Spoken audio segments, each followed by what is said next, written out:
suite. Mais d'abord, l'édito international d'Europe 1, Vincent Hervouet. Bonjour Vincent.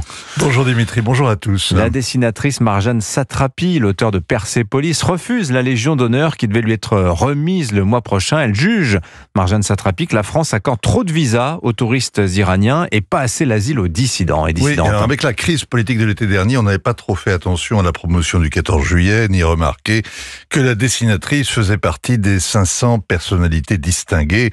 Refuser la Légion d'honneur, c'est plus voyant que la recevoir.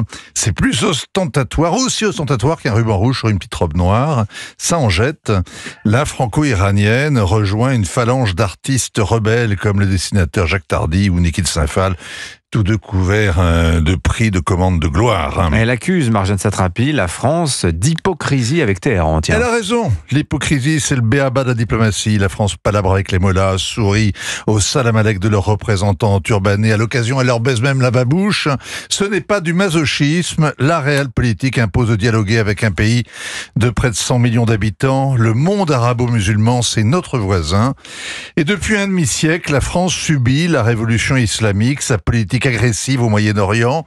Le sang a coulé à Paris. Il y a eu des attentats et des otages au Liban, dont les Iraniens nous ont chassés.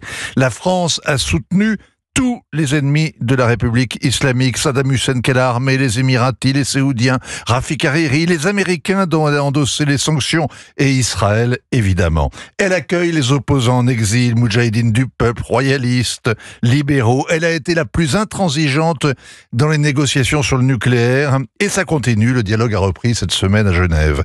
Accuser la diplomatie d'hypocrisie est absurde. En revanche, juger cette politique à ses résultats et dénoncer son échec, c'est taper dans le mille. Alors justement, en quoi la politique française vis-à-vis de l'Iran a échoué ? Giscard avait accueilli l'ayatollah Khomeini en exil.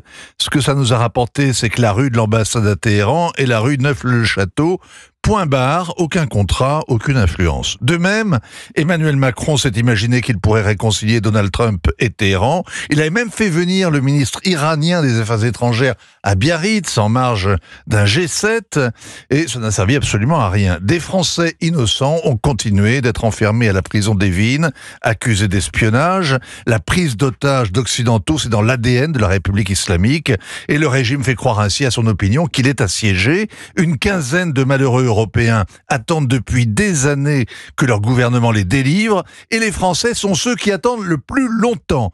La semaine dernière, une Italienne a été relâchée après seulement 3 semaines derrière les barreaux. Giorgia Meloni l'a échangée contre un Iranien réclamé par les Américains. Elle est allée en parler d'ailleurs avec Donald Trump.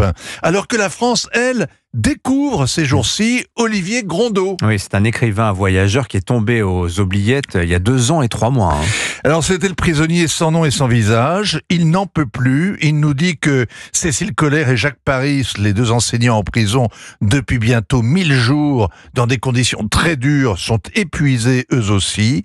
Le ministre des Affaires étrangères conditionne désormais la levée des sanctions à la libération de ses otages. Ses interlocuteurs lui répondent comme d'habitude que la justice est indépendante, que les ultra-conservateurs font de la résistance, qu'il faut être patient, discret, docile. Bref, il n'y a pas que les Algériens qui abusent de notre faiblesse.